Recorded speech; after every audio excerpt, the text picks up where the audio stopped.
Karibuni sana kwenye channel yetu ya KingoFarm. Sasa leo nimekuandalia kitu kizuri sana ndugu mtazamaji wetu wa KingoFarm. Naamini kwa namna moja au nyingine kinaweza kuja kukusaidia katika ufugaji wako wa kuku. Nimewaandalia makala ya utomvu wa papai kwa kuku. Utomvu wa papai kwa kuku unatibu magonjwa mengi sana. Magonjwa ambayo huwa yanawasumbua sana kuku huwa yanatibiwa kwa utomvu wa papai. Huu utomvu wa papai una nguvu kubwa sana kwa sababu una kemikali ambayo inaitwa papain.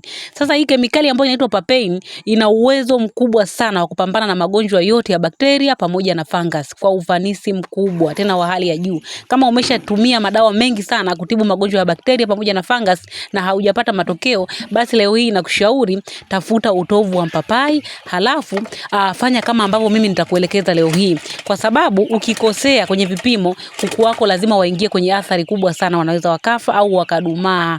Lakini kama utatumia vizuri kabisa, utatumia vipimo sahihi, kuku wako watapona kwa muda wa siku 2 tu. Na huu utomvu wa papai kuku huwa wanautumia kwa muda wa siku 2 tu. Hutakiwi kabisa kuzidisha. Unavyotumia huu utomvu wa papai ni lazima ujue tahadhari ambazo unapaswa kuzichukua wakati wa kutumia huu utomvu wa papai. Tahadhari ya kwanza ni hiyo ambayo niliyokuambia. Utumie kwa muda wa siku 2 tu, zisizidi siku 2. Na hii tahadhari utumie kwa muda wa siku 2 kwa sababu ina uwezo wa kupambana na yale magonjwa ya bakteria. Kwa mfano minyoo. Minyoo huwa inasababishwa na bakteria. Sasa kama kuku wako walikuwa na minyoo ukawapa huu utomvu kwa muda wa siku 2, kwa muda wa siku 3 na kuendelea, basi inaweza ikawakwangua kila kitu, ikawasababishia athari tena kwenye ule utumbo wao wa chakula. Kwa sababu kuna wale vimelea wengine, kuna wale bakteria wengine ambao ni muhimu, huwa wanasaidia mmeng'enyo wa chakula. Kwa hiyo ukizidisha matumizi haya, basi utawaondoa hata wale, kwa hiyo unaweza ukawasababishia athari kubwa sana kuku wako. Ndio maana inatumika kwa muda wa siku 2 na kwa vipimo maalum, usizidishe vipimo. Lakini pia kitu kingine, unapotumia utomvu wa papai usitumie kwa wale vifaranga wadogo. Tumia kwa wale vifaranga ambao wanakuanzia wiki 4 na kuendelea. Chini ya wiki 4 usitumie kabisa huu utomvu wa papai. Kwanza kabisa tuangalie magonjwa ambayo yanatibiwa vizuri kabisa na huu utomvu wa papai. Kitu cha kwanza ni minyoo. Minyoo inatibiwa vizuri kabisa na utomvu wa papai. Kama una uwezo wa kupata utomvu wa papai, basi sikushauri hata ukanunue Levifarm, sijui Piperazine, kwa sababu utapoteza tu gharama yako bure. Utomvu wa papai una uwezo wa kupambana na minyoo kwa asilimia kubwa sana kuliko hata hizo Piperazine pamoja na Levifarm.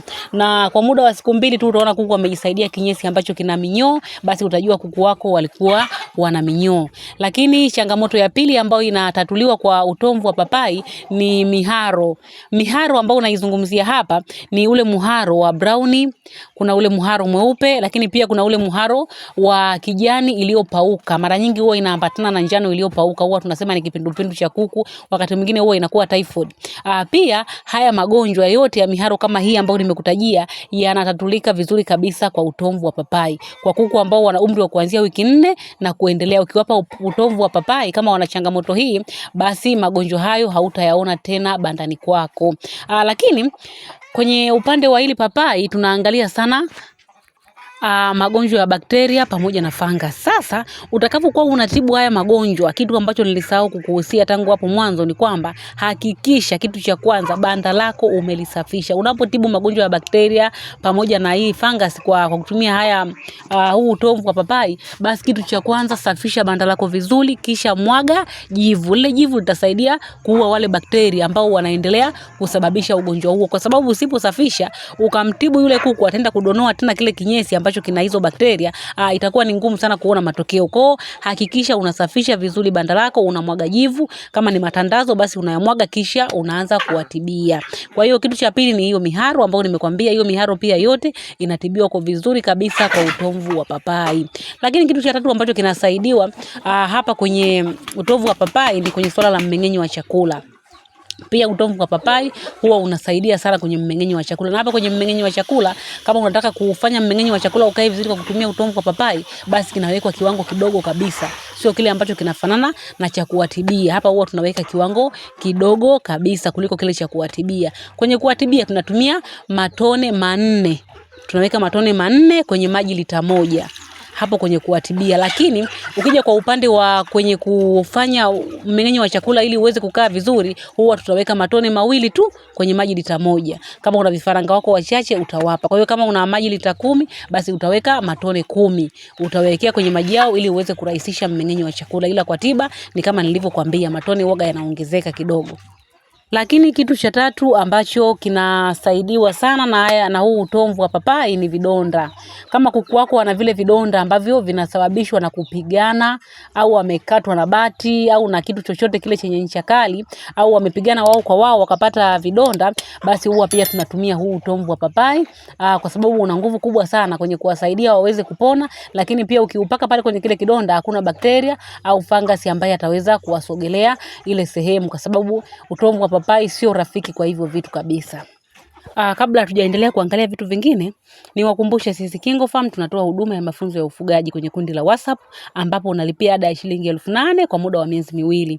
Ukilipia hiyo ada, tutakuunga kwenye kundi letu, utaweza kuuliza maswali na utajibiwa. Lakini vile vile tutakupa darasa la uleaji wa vifaranga kwa muda wa miezi 2, ada yake ni 8,000. Pia tuna vitabu. Saizi tuna vitabu kama 6 ambavyo vinahusiana na ufugaji wa kuku. Tuna ufugaji bora wa kuku wa kienyeji, tiba za asili, mwongozo maalum wa ufugaji kwa kutumia tiba za asili, kisha mwongozo chenyewe kina booster pamoja na chanjo. Cha tiba za asili kina tiba na kinga za magonjwa yote ya kuku.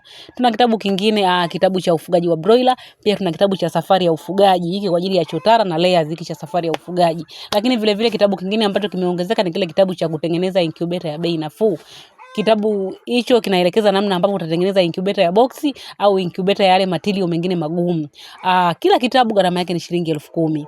Ukilipia tunakutumia soft copy ya kitabu kwa njia ya WhatsApp. Kama utakuwa una uhitaji wa hizi huduma zetu, basi unaweza kuchukua namba kwenye video na ukatupigia au ukatutumia ujumbe. Vile vile kama kuku wako wamedumaa, wamevaa makoti, hawatagi, ukitutafuta tutakuelekeza ni kitabu gani ambacho kinakufaa. Kikupe formula ya chakula pamoja na booster ili uweze kuondokana na hilo tatizo. Kama kuku hawatagi au wamedumaa au unataka wanenepe, formula zote zipo na booster pia zipo na maelekezo mazuri kabisa. Usisahau kama unahitaji huduma zetu, chukua namba kwenye video, tupigie au tutumie ujumbe. Lakini pia tukimalizia, ugonjwa mwingine wa 5 ambao unatibiwa vizuri kabisa kwa utomvu wa papai ni fungus. Fungus ile ambayo kuku huwa anaipata, anaweza kaipata kwenye ngozi au mdomoni. Na utajuaje kama huyu kuku ana fungus? Utaona mdomoni mle kuna utando mweupe, au kwenye mwili wake kuna asili kama ya ukoko kwenye mwili, au mdomoni ana utando mweupe, basi utajua huyo kuku ana fungus. Sasa hii fungus pia huwa inatibiwa vizuri kabisa kwa huu utomvu wa papai. Sasa na namna ya kuitibia, utaandaa labda tone 1 la utomvu wa papai, utaweka kwenye maji kijiko kimoja cha chakula, utakoroga vizuri, kisha utampaka yale maeneo yote, utapaka, usizidishe. Hata unavyotibia kwenye kidonda, basi weka tone 1 kwenye maji kijiko kimoja cha chakula, koroga vizuri, kisha paka kwenye vidonda. Ukizidisha huwa ina uwezo pia wa kutoboa. Hii hapa ni muhimu sana kuwa makini wakati unatumia utomvu huu wa papai, kwa sababu ya athari ambazo pia zipo kwenye huu utomvu. Kama nilivyokuambia hapo awali, huu utomvu wenyewe una kemikali ambayo inaitwa papain. Hii ni nzuri, ina faida kubwa sana, lakini wakati mwingine ukizidisha inakuletea athari kubwa vile vile. Na uzuri wake sasa ni kitu ni kemikali ambayo inaweza kumeng'enya vizuri kabisa protini. Na kuku ili anenepe anahitaji protini, na protini lazima imeng'enywe vizuri ili kuku aweze kukupa matokeo mazuri. Kwa hiyo jitahidi sana kufuatilia vipimo sahihi ili uweze kupata matokeo sahihi. Na vile vile huu utomvu wa papai unaweza kuutumia kama booster kwa sababu ya umuhimu wa hiyo kemikali kwenye mmeng'enyo wa chakula. Ukiitumia vizuri, kuku wako watakuwa vizuri na utaweza kuitumia kama booster.